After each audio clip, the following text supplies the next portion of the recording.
ఎగ్జిబిటర్లు అందరూ కూడా సెన్స్ లేకుండా ప్రవర్తిస్తున్నారు అంటూ నాగవంశి గారు చేసిన స్టేట్మెంట్ అనేది ఇప్పుడు సోషల్ మీడియా వేదికగా సినిమా రంగంలో చాలా చర్చనీయాంశంగా మారింది.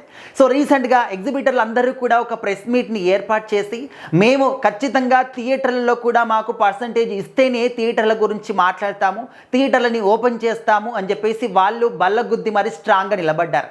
సో దానికి ధీటుగా ప్రొడ్యూసర్లు అందరూ కూడా మరొకసారి మాట్లాడుతూ అసలు ఎగ్జిబిటర్లు ఏం చేస్తున్నారు ఏంటి అర్థమవుతుందా, మీకన్నా అర్థమయ్యే విధంగా చేస్తున్నారా, కనీసం సెన్స్ ఉండి మాట్లాడుతున్నారా అంటూ నాగవంశి గారు మాట్లాడడం జరిగింది. ఎందుకంటే ఇప్పుడు పెద్ది సినిమా కోసం అందరూ కూడా ఎంత ఈగర్గా వెయిట్ చేస్తున్నారు జనాలు.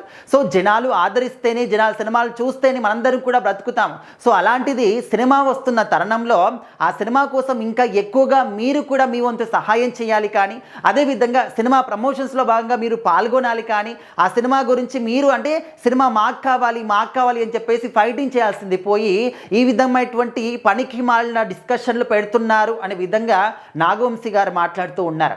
సో మరి పెద్ద సినిమా గురించి ఎందుకు ఇంత ఈగర్గా వెయిట్ చేస్తున్నాము అంటే ఆ సినిమాలో కంటెంట్ ఆ విధంగా ఉంది.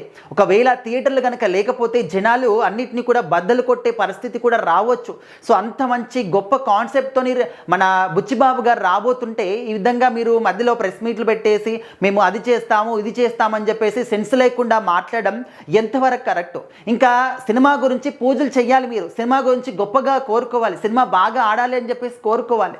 అలాంటిది మీరే ఈ విధంగా నాశనం చేయాలని ఆలోచిస్తూ ఉంటే ఇంకా ఏం మాట్లాడాలో కూడా అర్థం కావట్లేదు అంటూ నాగవంశి గారు మాట్లాడడం జరిగింది. సో ఎందుకంటే ఈ మధ్యకాలంలో ప్రతి ఒక్కటి కూడా పర్సంటేజ్ పరంగానే జరుగుతూ ఉన్నాయి. సో నార్మల్గా ఇప్పుడు కర్ణాటకలో అంటే బెంగళూరులో చూసుకున్నా, ముంబైలో చూసుకున్నా అక్కడ అంతా కూడా ఈ విధంగా రెంటల్ సిస్టంలో ఉండవు థియేటర్స్ అన్నీ కూడా, అంటే పర్సంటేజ్ ప్రకారమే మ్యాక్సిమం ఉంటాయి అన్నమాట. ఎక్కడో ఒక చోట మాత్రమే రెంటల్గా ఉంటాయి. సో మరి ఇక్కడ ఎందుకు నైజాం ఏరియాలో మాత్రమే ఎందుకు ఈ విధంగా రెంటల్ వేస్తుండాలి, మాకు కూడా పర్సంటేజ్ కావాలి అనే విధంగా వాళ్ళు ఫైట్ చేస్తూ ఉన్నారు.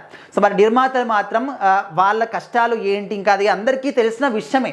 కాకపోతే ఒక సినిమా వస్తున్నప్పుడు ఓకే, సినిమా అయిపోయిన తర్వాత డిస్కషన్ పెట్టుకోండి కదా.